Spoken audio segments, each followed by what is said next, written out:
tahu ajaran Nabi Muhammad SAW yang diajarkan kebaikan-kebaikan itu apa aja. Dipasang tuh satu-satu, saya mau pasang. Berarti saya niat pertama, saya niat memenuhi kebutuhan diri saya dan keluarga saya, itu perintah Allah. Sudah dapat satu hal juga. Yang ketiga, kalau saya ketemu dengan saudara saya sama muslim, saya yang mulai dengan senyum, perintah Nabi. Saya yang akan memulai dengan salam, perintah Nabi. Kalau nanti di jalan, saya ketemu batu yang menghalangi orang berjalan, atau beling yang ada di tengah jalan, atau duri, saya singkirkan, perintah Rasulullah juga. Kalau misalnya nanti di tengah jalan, saya ketemu orang yang membutuhkan, saya bantu. Jadi sebelum keluar, itu niat baiknya udah numpuk dulu dalam hati. Masalah nanti dia ketemu atau tidak orang di tengah jalan yang butuh bantuan, urusan lain, yang penting niat dulu. Kalau ketemu, alhamdulillah berarti pahalanya jadi berlipat-lipat. Kalau nggak ketemu, sudah dicatat sebagai sebuah kebaikan. Ada cerita, ini seorang syekh di Maroko. Syekh itu berarti kalau di tradisi orang Arab itu yang sudah alim. Ini kiai senior lah, mungkin bahasa Indonesia. Lagi ngaji seperti ini Bapak Ibu. Karena ngajinya tidak di masjid, tapi di rumah syekhnya. Ada orang ketok pintu. Tok, tok, tok. Otomatis salah seorang dari mereka berdiri kan, mau membukakan pintu, disuruh dulu sama syekh. Kamu kenapa mau bukain pintu? Lah kan bingung orang ditanya, orang ada ketok pintu, masa nggak dibukain kan? Dijelaskan oleh syekh. Sebelum kamu berdiri buka pintu, pasang niat dulu. Gimana niatnya? Pertama, niatin kalau nanti yang membuka pintu itu butuh minum, kamu kasih minum. Itu perintah Nabi. Kalau dia orang lapar butuh makan, kamu niatin nanti ngasih dia makan. Kalau dia pengemis yang butuh pakaian, kamu niatin ngasih pakaian. Kalau dia orang tersesat yang pengen tahu jalan, kamu niatin ngebantu dia nunjukin jalan. Nah sekarang masalahnya, orang yang ngetuk pintu tadi itu tidak mungkin secara logika butuh semua kemungkinan tadi, pasti hanya satu. Nggak mungkin kan Pak, dia datang itu dia tersesat, ya iya, butuh minum, ya iya, butuh pakaian, ya iya, butuh minum, ya iya, mau nanya sesuatu, ya iya, nggak mungkin, pasti salah satu kemungkinan. Paling misalnya hanya orang yang pengen tahu jalan, kan hanya satu kemungkinannya, nggak mungkin semuanya itu diambil sama dia, karena itu kan rumah syekh, rumah yang orang udah tahu, terkenal, sudah tahu, pasti kebutuhan itu tertentu, spesifik kebutuhannya. Tetapi kata guru tadi, kita tahu bahwasanya kebutuhannya cuma satu, palingannya. Tapi karena kamu sudah niat dari awal, niatmu tadi itu sudah nyampe, sudah dicatat oleh Allah Subhanahu Wa Taala sebagai sebuah kebaikan. Itu anugerah Allah kepada umat Nabi Muhammad SAW. Jadi misalnya nanti Bapak Ibu bel rumah tiba-tiba berdering, ting tong, ting tong. Kita mungkin sudah menduga ini kayak tukang paket. Ya kan, tukang paket. Tapi bisa nggak kita pastikan itu tukang paket? Nggak bisa, bisa jadi tetangga. Sebelum kita buka, apa yang kita lakukan? Pasangnya. Ini orang, kalau orang kepanasan, kelihatan keringatan banget, dia butuh minum, nanti saya kasih minum. Ini orang, kalau misalnya nanti ternyata minta makan, saya kasih makan. Pasangnya sebanyak-banyak. Semuanya sampai, semuanya dicatat, walaupun nanti kemungkinannya hanya satu. Ini orang pasti paling tukang paket. Jadi kemungkinannya itu udah urusan Allah, tapi niat kita ya, kita pasang aja, lihat aja dulu, udah dicatat sama Allah Subhanahu Wa Taala. Hadis ini selain menghimpun banyak ajaran Islam, Nabi Muhammad SAW pernah berkhutbah dengan hadis ini. Itu penting, saking pentingnya. Umar bin Khattab yang meriwayatkan hadis ini juga pernah khutbah menggunakan hadis ini. Bapak Ibu yang dirahmati Allah Subhanahu Wa Taala, kenapa hadis ini bisa muncul? Ada sejarah. Jadi sebelum hijrah, sebelum Nabi Muhammad SAW memerintahkan para sahabatnya untuk berhijrah ke Madinah, ada seorang laki-laki di kalangan sahabat Nabi itu udah meminang seorang perempuan namanya Ummu Qais. Si laki-lakinya sudah ingin menikahi, sudah ingin akad nikah. Tapi si perempuan Ummu Qais tadi itu nggak mau. Saya nggak mau nikah sekarang. Maunya kalau kamu ikut hijrah bersama saya ke Madinah. Lalu orang tadi pun, laki-laki tadi, namanya diperdebatkan oleh para ulama, tapi mereka tahu orangnya siapa. Ikut hijrah, lantas menikahi perempuan yang tadi. Maka dalam sirah nabawiyah, terutama ketika menjelaskan hadis innamal a'malu binniyat itu akan selalu nyebut nama Muhajir Ummi Qais. Muhajir itu laki-laki yang ikut hijrah bersama para sahabat Nabi karena pengen kawin, bukan karena hijrah mempertahankan iman, bukan karena hijrah mempertahankan Islam, tapi tujuan utamanya karena orang yang dicintainya gak mau dinikahi, tunangannya gak mau dinikahi kalau dia gak ikutan hijrah. Jadi pelajarannya apa? Perintah dari Muhammad SAW yang kita lakukan itu untuk apa? Kita tanya ke diri kita masing-masing. Yang paling bahaya biasanya ibadah yang terlihat di depan banyak orang. Ini bahaya ini. Kita harus benar-benar melawan godaan setan dari kiri dan kanan ini. Makanya sebelum sholat pun kita disunahkan bacaan Ibu Rabbi inni a'udzubika min hamazati syaitan. Ya Allah, aku berlindung kepadamu dari bisikan-bisikan setan. Wa a'udzubika rabbi an yahdurun, dan aku berlindung padamu Allah agar mereka tidak mendatangi.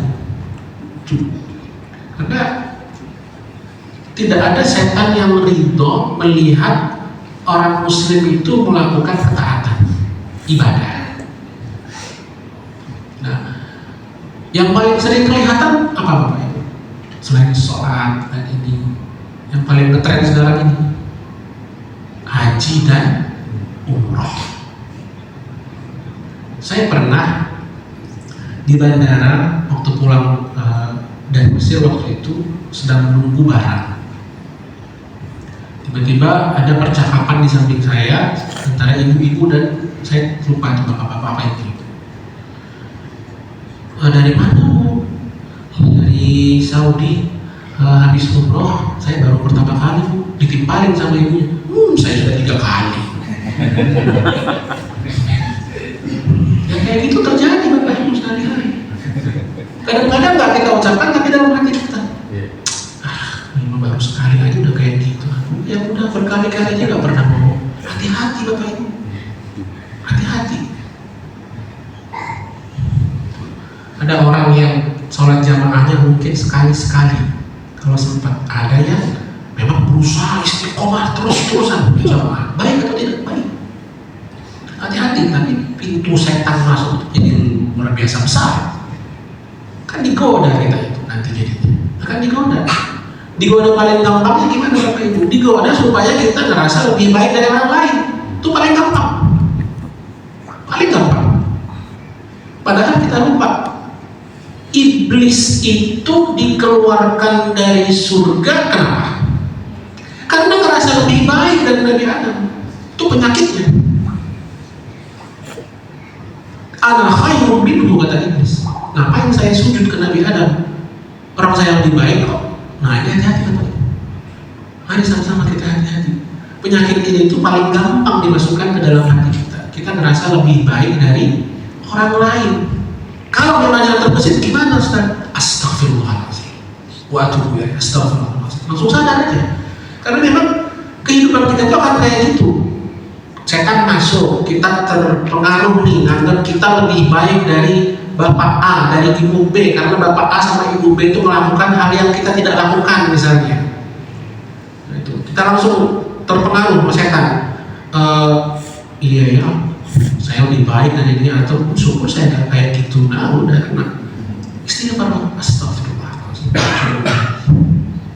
Yang kayak itu nggak bisa dihindari. Karena kita kan hidupnya di dunia buat ujian, diuji sama Allah. Ujian itu kan pasti ada gayanya. Terus bagaimana kalau kata Sayyidina Ali itu kita digoda setan, bikin dosa, istighfar, taubat sama Allah. Terus nanti gimana kalau bikin dosa lagi? Ya istighfar lagi, taubat lagi sama Allah. Makanya dalam mensifati dirinya Allah bilang tawwaba innahu kana tawwaba. Tawwab itu artinya yang selalu menerima taubat hambanya. Kalau selalu berarti dosanya berapa kali? Berkali-kali. Berkali-kali.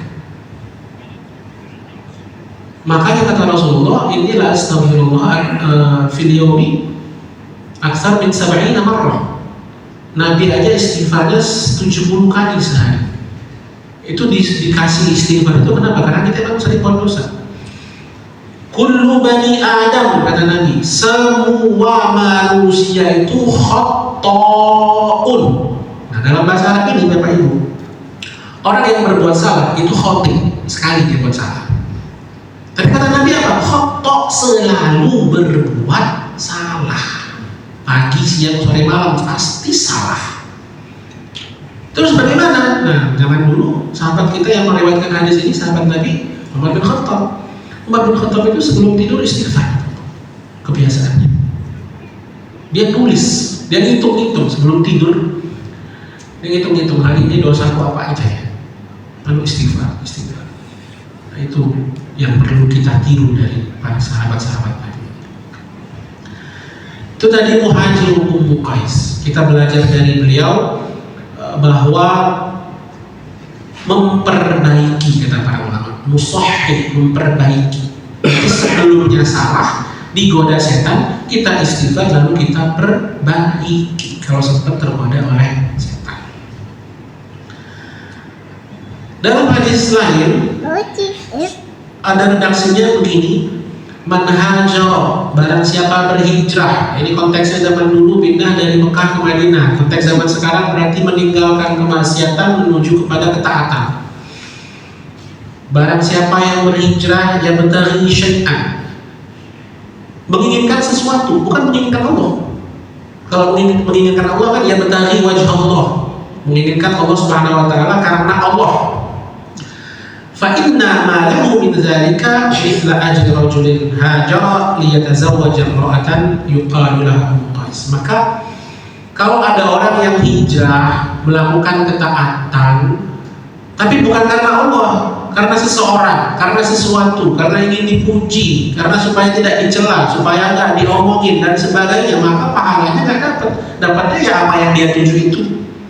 Dia melakukan ketaatan supaya nggak diomongin orang satu RT. Ya udah, dia dapatnya supaya nggak diomongin orang satu RT. Udah, itu aja pahalanya nggak dapat. Dia melakukan ketaatan karena lagi diomongin, dia nggak pernah melakukan ketaatan supaya kelihatan melakukan ketaatan, supaya dipuji. Ya sudah, dapatnya cuma dipuji aja, pahalanya nggak dapat sama sekali.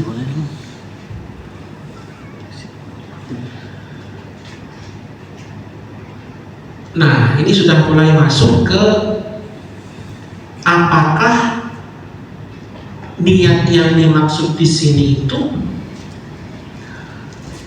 dalam ibadah saja, ritual saja, atau termasuk juga amalan-amalan yang lain. Ini kita sudah bahas kemarin, yang kebiasaan itu Bapak Ibu, kebiasaan kita makan, minum dan sebagainya bisa nggak bernilai ibadah? Bisa bernilai ibadah. Makan itu kan mubah, minum itu mubah. Bagaimana minum ini supaya jadi bernilai ibadah? Niatnya Bapak ini. Niat minum ini kan simpel, biasa. Bagaimana misalnya supaya mengubah minum yang tidak berpahala menjadi berpahala?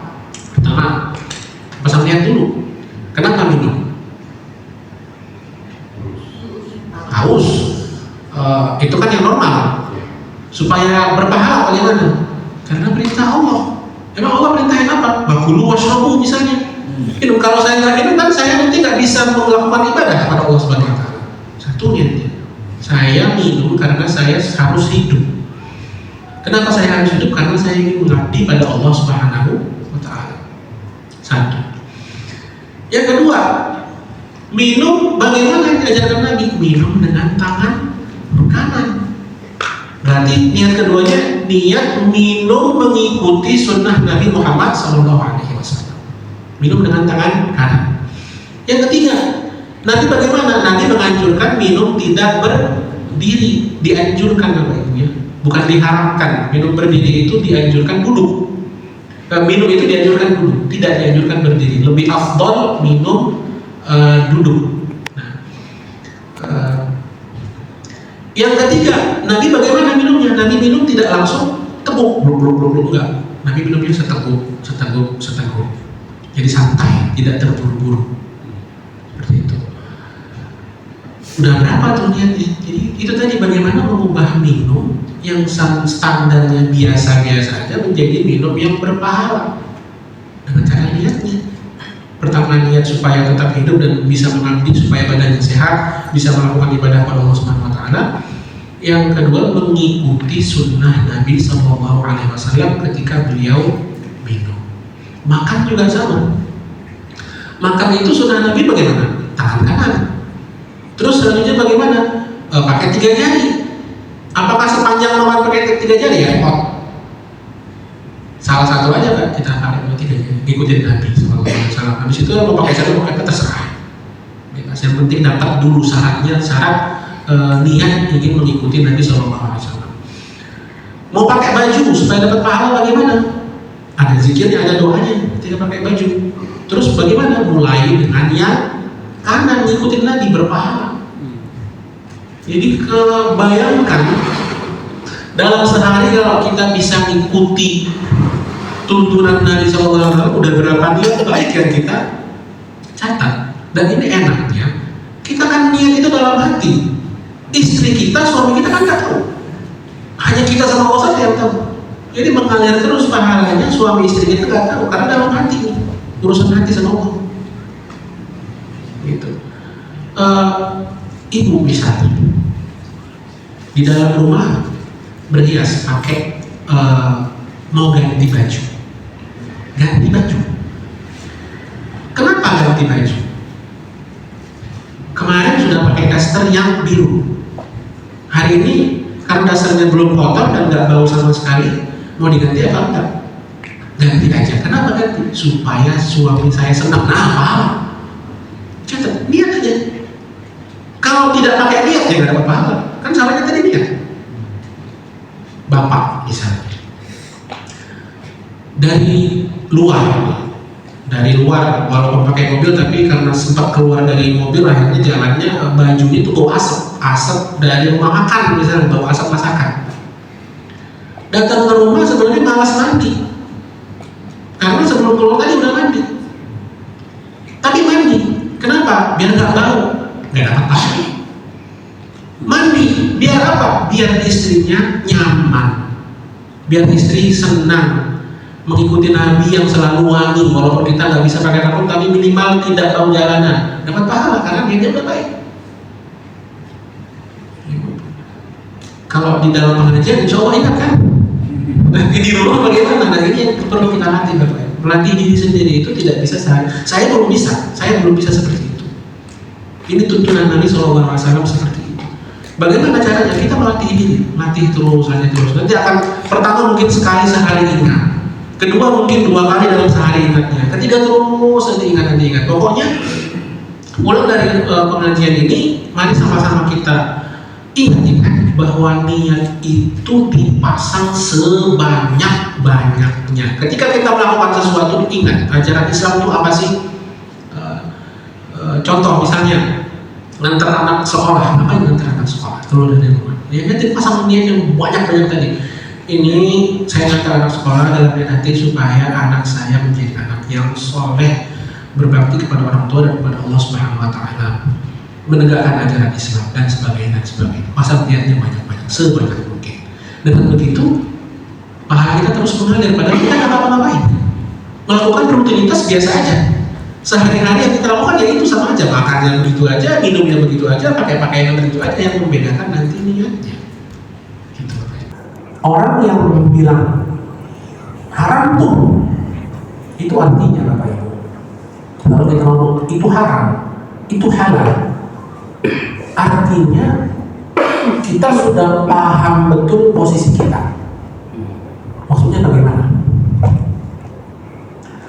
Ketika saya misalnya memvonis suatu perbuatan itu haram dengan hasil ijtihad saya sendiri, artinya ulama dulu belum pernah ada yang ngomong begitu, lalu saya di zaman ini tahun 2025 saya bilang itu haram. Itu artinya saya seperti sedang membuat satu pernyataan yang dalam pernyataan itu saya bilang saya mewakili Allah Subhanahu wa Ta'ala dan Rasulnya mengatakan itu haram. Nah kan gitu Pak. Kata haram itu kan istilah syariat, istilah yang diturunkan oleh Allah Subhanahu wa Ta'ala dan diajarkan Nabi Muhammad SAW. Makanya Ibnu Qayyim bilang, Ibnu Qayyim ngarang buku I'lamul Muwaqqi'in an Rabbil Alamin, pemberitahuan kepada orang-orang yang menandatangani atas nama Allah Subhanahu wa Ta'ala. Siapa orang-orang yang menandatangani atas nama Allah Subhanahu wa Ta'ala? Itu para mufti, para alim, para ulama yang bilang ini haram, ini halal. Berat kan? Bilang itu halal, bilang itu haram. Makanya saat ditawarkan Ustaz Rizky saya ngisi kajian fikih, saya nggak mau. Berat urusannya. Jadi mudah-mudahan melalui setelah kajian ini kita mungkin menyimpan sesuatu dalam hati kita tidak setuju, kita menganggap itu salah, tapi untuk mengeluarkan kata haram, mengeluarkan kata haram, mudah-mudahan kita lebih berhati-hati. Itu artinya kita memvonis kayak hakim menentukan vonis atas nama Allah Subhanahu wa Ta'ala dan atas nama Muhammad Sallallahu Alaihi Wasallam. Maka terus bagaimana dong kalau kita nemu hal-hal yang seperti itu? Ya tinggal bertanya. Nanti yang tanggung jawab yang ngasih fatwa, tanggung jawab yang ngasih tahu hukum. Makanya banyak orang, kenapa buku-buku kitab kuning, apa namanya syarah-syarah ulama, karya-karya ulama itu di mana-mana nyebar segala macam. Orang takut Pak, takut ngomong dari ilmunya sendiri. Mereka lebih percaya ulama-ulama ini memang hidupnya itu untuk ilmu. Kalau ditanya misalnya saya, apakah lebih percaya kepada S3 lulusan Mesir, lulusan Saudi, lulusan Aljazair, lulusan negara-negara Timur Tengah daripada Imam Nawawi? Saya lebih percaya Imam Nawawi. Lebih percaya saya. Dari kecil yang lulusan dokter Timur Tengah dari itu umur 10 tahun belum tentu sudah hafal Quran. Imam Nawawi dari kecil sudah diakui pas.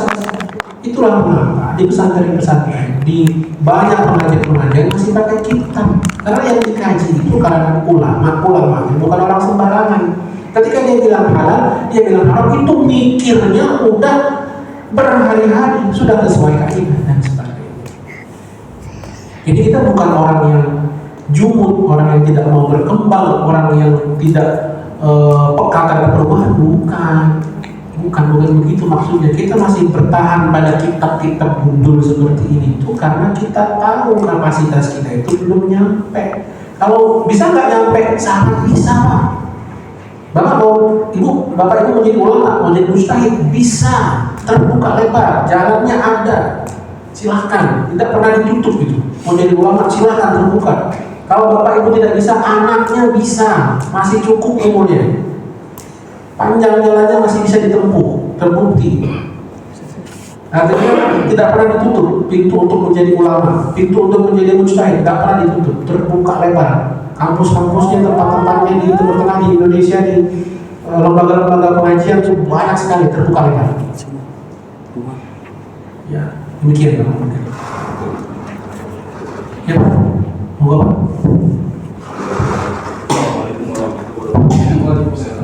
Soalnya dan banyak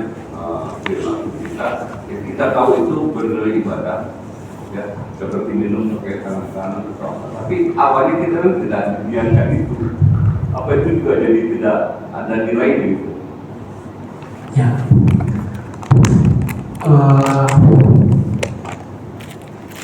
Kalau misalnya seperti diajarkan Nabi, dari awal kita minum nih, kan lupa.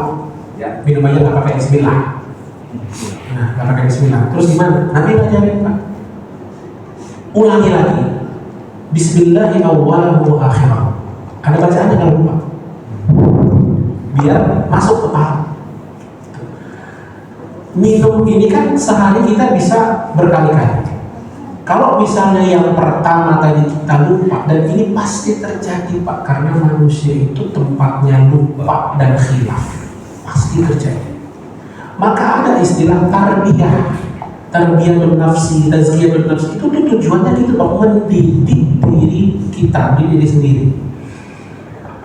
Pertama pagi pas bangun tidur minum air lupa. Sudah kalau lupa tadi pakai yang diajarkan Nabi Bismillahirrahmanirrahim wa akhirahu. Dan selesai alhamdulillahirabbil alamin. Ini akan nanti siang jangan lupa lagi. Nanti siang jangan lupa lagi kita ya pasang niat terus. Sebelum minum tadi kajian ini katanya suruh niat. Udah mulai bismillah. Setidaknya kalau sudah bismillah bismillah itu kan sudah berpahala. Kita nggak rugi amat lah. Misalnya kita lupa masang niat A B C D E F G, lupa niat. Setidaknya dengan bismillah satu sudah, tangan kanan dua sudah, minum pelan-pelan sudah tiga. Nah, dalam arti kan kita emang Bapak tahu bahwasanya minum itu harus bismillah dari siapa? Nabi Muhammad SAW sudah ngikutin kan? Sudah ngikutin. Bapak Ibu, lupa pasti, kita manusia, nggak mungkin pasti lupa. Tapi kalau lupa Nabi sudah ngajarin Bismillahirrahmanirrahim.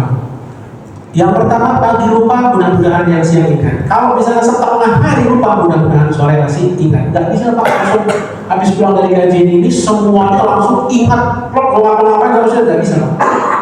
Memang manusia udah ditakdirkan kayak gitu. Perlahan terus, hari ini mungkin belum bisa, besok dicoba lagi, hari ini mungkin belum bisa, besok dicoba lagi. Pak, emang setan ridho kalau Bapak ngamalkan sunnah Nabi 24 jam? Kan nggak ridho dia. Pasti kita dia akan ada aja godaannya segala macam. Maka kita ya berusaha juga, mudah-mudahan setengah hari nggak bisa, minimal seperempat hari. Kalau misalnya satu harian itu lupa, ya mudah-mudahan sebelum tidur, aduh lagi ini belum minum pakai yang dibilang dalam kajian tadi, udah sebelum tidur sedikit aja bismillahirrahmanirrahim, dan dapatkan satu. Itu berat. Kita manusia pasti lupa. Saya sendiri nggak bisa 24 jam seperti itu. Dalam Al-Quran Allah bilang begini, وَالذَّاكِرِينَ كَثِيرًا وَالذَّاكِرَةِ. Orang-orang terpilih itu, hamba-hamba terpilih itu adalah yang selalu meminta Allah, berzikirnya luar biasa. Ulama ditanya, orang yang ahli zikir sama orang yang banyak mengingat Allah Subhanahu wa Ta'ala itu yang kaya gimana? Dalam Al-Quran bilang qaidan, duduk ingat Allah, berdiri ingat Allah, berbaring ingat Allah. Padahal kita kan nggak selamanya duduk, nggak selamanya berbaring, nggak selamanya berdiri. Nah, ulama menyimpulkan supaya seorang hamba itu dinilai sebagai orang az-zakirin Allah katsira, yang selalu mengingat Allah, yang banyak berzikir pada Allah itu, kalau dia berhasil menerapkan seluruh zikir yang diajarkan Nabi, mulai dari bangun tidur sampai tidur lagi. Semuanya harus dibaca, itu baru termasuk orang yang berzikir paling banyak pada Allah SWT. Bangun tidur, apa Pak bangun tidur Pak? Alhamdulillahilladzi ahyana ba'dama amatana wa ilaihi nusyur.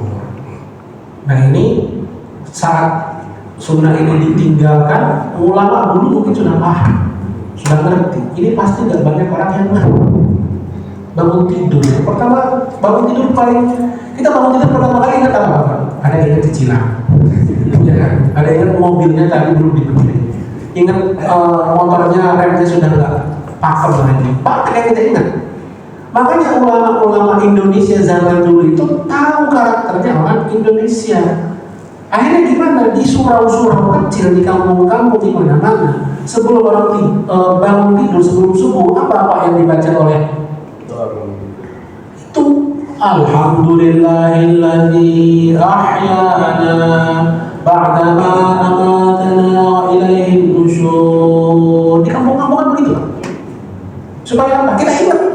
Kalau lupa bacanya pas kalau tidur lupa, yang begitu mendengar itu ikutan baca Pak, supaya ingat. Itu bagusnya ulama-ulama zaman dulu begitu ngerti di orang Indonesia, pasti lupa. Ingatnya gimana? Caranya muazin yang di surau-surau di musola-musola kecil itu diajarin sebelum subuh jam 4 tuh bangunnya gimana? Pakai doa itu. Tapi ulang-ulang terus. Kalau di tempat saya masih ada. Masih kedengaran di Bekasi sana masih ada tuh. Ada musola yang tiap pagi selalu alhamdulillahilladzi ahyana ba'dama amatana wa ilaihi nusyur 3 kali berhenti dah. Nanti baru masuk lagi subuh. Nah, kurang lebih begitu ya Bapak, yang mudah-mudahan kita bisa istiqomah ikuti terus walaupun ya susah, tapi ya namanya Nabi pernah bilang begini Bapak Ibu,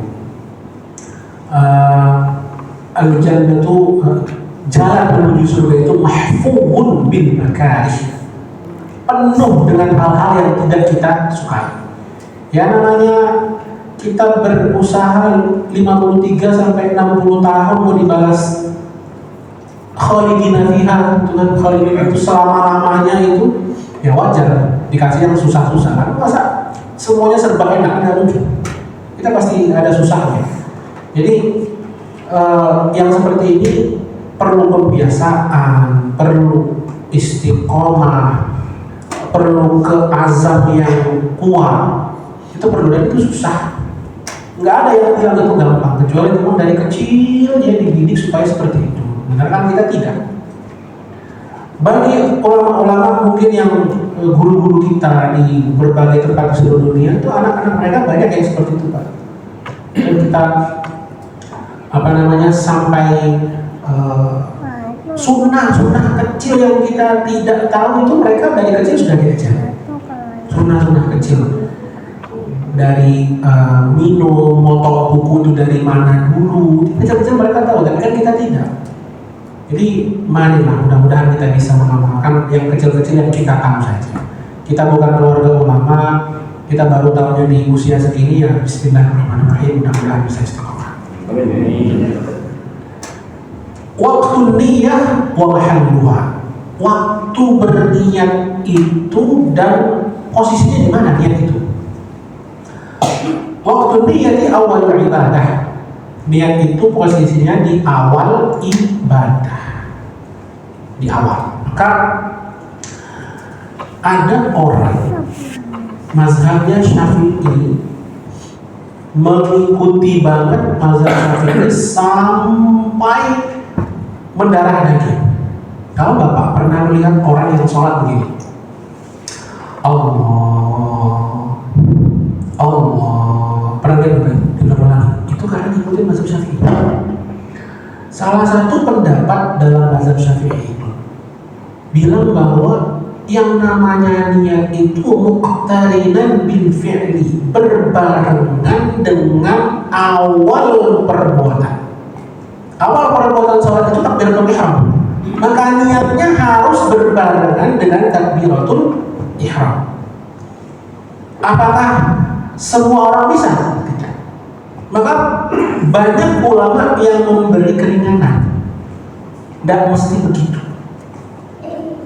Misalnya dalam mazhab yang lain di luar mazhab Syafi'i mengatakan kalau kita mau sholat ke masjid, emang ke masjid pas dengar azan, orang dengar azan, azannya jam 12, terus dia wudhu, pakai baju koko, pakai sarung, pakai pakaian bersih, pakai peci atau pakai kopiah, terus pakai wangi-wangian ke masjid.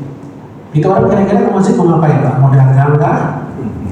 Pasti mau sholat zuhur kan? Nah, dalam hal ini sebenarnya udah ada niat. Nah, menurut mazhab lain itu sudah bisa.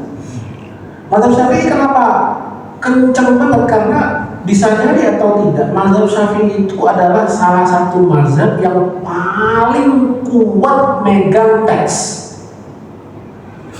Teks Quran sama hadis bilang apa? Pokoknya gitu. Nah, gitu. Pokoknya begitu. Yang namanya niat dalam bahasa Arab ya di awal perbuatan sholat itu ya takbiratul ihram, makanya harus berbarengan.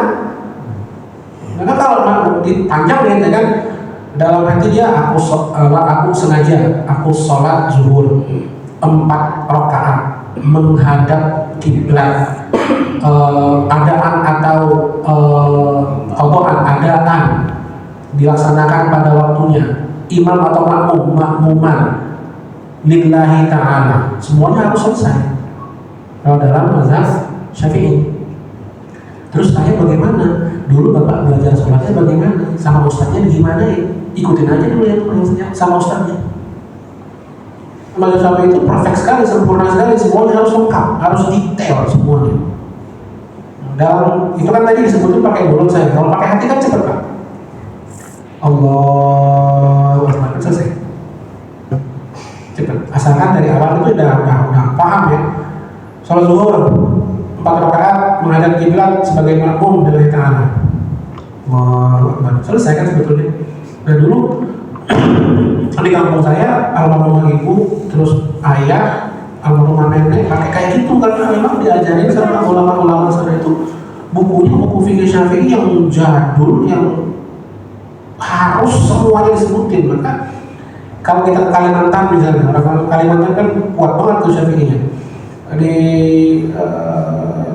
daerah Melayu, Riau dan sebagainya juga kuat banget itu. Mereka akan sering kita melihat Allah. Itu belum selesai kan? Yang tua-tua gitu. Kalau yang muda-muda kan udah ingat kita tadi. Nah, ingat aja dalam hati, udah Allah Akbar, selesai. Itu selesai. Awal ibadah dan takbiratul ihram. Takbiratul ihram itu takbir Allah, ihram artinya masuk dalam sholat. Takbir pertama dalam sholat. Al-ihram bil haji, masuk dalam ibadah haji, awal ibadah haji. Amma shaum fa takfi an-niyyatu qablahu. Nah, ini pendapat mazhab Syafi'i yang sudah modern. Puasa itu cukup niatnya sebelum puasa yang penting, sebelum terbit fajar. Li'usri muraqabatil fajri, karena menunggu awal fajar itu kapan kan kayak kurang kerja kan kita tak jadi 14 zaman dulu kan belum ada tuh jam. Terus orang memantau fajar gimana yang liatin? Udah belum ya, udah terjadi kan nggak kelar-kelar hidupnya nanti. Gitu masa mantau fajar karena susah, makanya puasa itu niatnya tidak mesti di awal ibadahnya. Mahallun niyati al-qalb, tempatnya niat itu di hati. Fala yushtaratu at-talaffuz biha, tidak disyaratkan untuk diucapkan. Jadi Bapak mau sholat zuhur nanti, ketika Bapak bilang, ini belum takbiratul ihram, usolli fardhu zuhri, itu niat atau bukan Bapak Ibu? Bukan, itu lafal niat. Niat di mana tempatnya? Di hati. Terus kalau orang bilang sebelum sholat zuhur, usolli fardhu zuhri, boleh apa tidak? Boleh. Kan nggak diajari oleh Nabi. Nabi para sahabat nggak pernah bilang usolli sebelum sholat. Boleh apa enggak? Boleh, karena itu bukan bagian dari sholat. Sholatnya mulai kapan? Allahu Akbar, itu baru mulai sholat. Sebelum sholat Bapak minum dulu, boleh nggak? Boleh. Sebelum sholat Bapak garuk-garuk dulu, boleh nggak? Belum sholat. Kalau sudah Allahu Akbar, maka wajib mengikuti ketentuan sholat. Nggak boleh ngomong, yang boleh hanya zikir-zikir, sholat nggak boleh bergerak dan sebagainya. Walakin, ini menurut mazhab Syafi'i terutama, sama ada pendapat di mazhab Hanbali, yustahabbu, dianjurkan. Tadi yustahab kita sudah bahas, mustahab itu berarti tidak ada dalil spesifiknya dari hadis atau dari Quran. Ini ijtihad ulama karena melihat fenomena dan melihat umat Islam itu kayak gimana, akhirnya mereka menganjurkan at-talaffuzu bin-niyyah, dianjurkan untuk diucapkan supaya apa? Liyusa'idal lisanu al-qalba, supaya ucapan kita tadi itu membantu hati kita agar ingat niatnya. Kejadian nggak Bapak Ibu ketika ada orang sholat sendiri, paling sering sholat sendiri. Saya melihat teman-teman yang